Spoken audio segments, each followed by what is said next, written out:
mitondra ny irany ataon'zareo zany dia mitondra ny lohateny hoe raha ny oloko.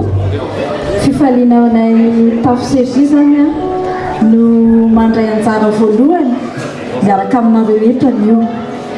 Indraminay ny irany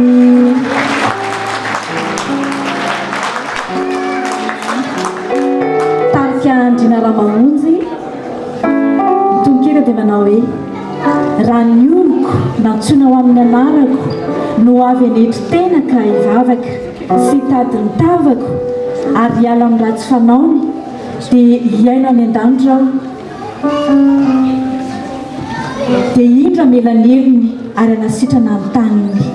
Hiaino any an-danitra aho amelanelony ary anasitrana ny taniny.